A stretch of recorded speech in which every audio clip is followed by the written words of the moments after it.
Ju njohim me edicionin informativ të lajmeve. Kjo është Radio 7. Kreu i shtëpisë së bardhë Donald Trump beson se si presidenti rus Vladimir Putin ashtu dhe ai i Ukrainës Volodymyr Zelensky duan të japin fund luftës në Ukrainë. Ai ka shprehur optimizëm se negociatat po bëjnë më shumë përparim se sa e kuptojnë shumë vëzhgues. Well, I think he does feel pressure. He wants to end it, and Ukraine wants to end it, and we're in talks, and we'll see if we can get it ended. It's a terrible thing. Mendoj se ai, Putin, ndjen presion. Ai dëshiron të jap fund luftës dhe Ukraina dëshiron të jap fund dhe ne jemi në bisedime, do të shohim nëse mund të japim fund, u tha Trump gazetarëve në Shtëpinë e Bardhë. Presidenti amerikan tha se ka besim në përpjekjet diplomatike duke shtuar se një zgjidhje e konfliktit mund të jetë më afër se sa kuptohet publikisht. Presidenti amerikan tha se Ukraina do të jetë një nga temat kryesore me aleatët e NATO-s në Ankara.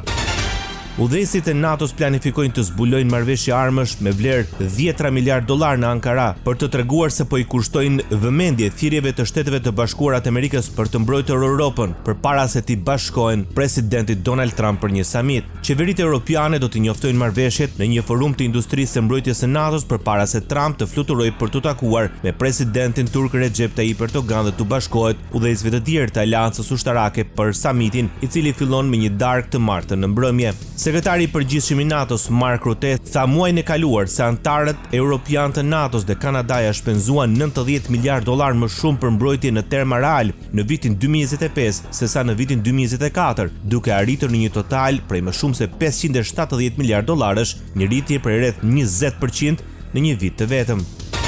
Ministri i jashtëm i Gjermanisë, Johann Wadephul, mbrojti buxhetin e mbrojtjes, duke kundërshtuar kritikat e reja të presidentit amerikan Donald Trump në prag të samitit dytor të NATO-s në Ankara. Në intervistë për një radio gjermane, Wadephul deklaroi se shpenzimet e Gjermanisë për mbrojtjen janë në rritje dhe se vendi është në rrugën e duhur për të përmbushur objektivin e ri të NATO-s. Sipas marrëveshjes së arritur nga aleatët vitin e kaluar, vendet anëtare janë angazhuar të rrisin shpenzimet bazë për mbrojtjen nga 2% në 3.5% të prodhimit të brendshëm bruto deri në vitin 2035. Ministri Gjerman tha se Berlini synon të arrijë këtë nivel përpara fundit të dekadës.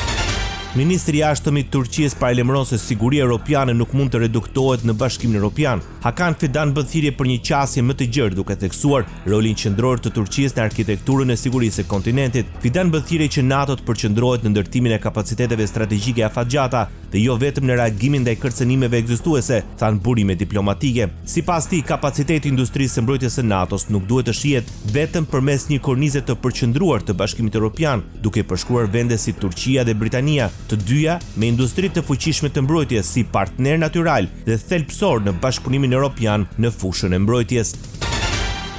Britania e Madhe rrit cilësinë e prodhimit të dronëve që do të përdoren në konfliktet e së ardhmes. Forcat armatosura britanike po testojnë në mënyrë intensive në Ion një sistem ajror pa pilot i kategorisë One Way Effector, i projektuar për përdorim si në operacione detare, ashtu dhe në ato toksore, shkruan Il Giornale.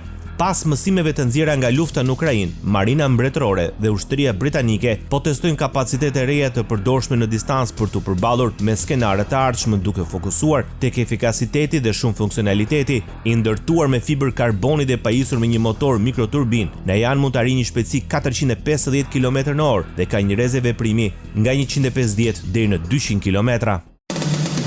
Ndoqët lajmet shkurt në Radio 7, zëri pozitiv i qytetit.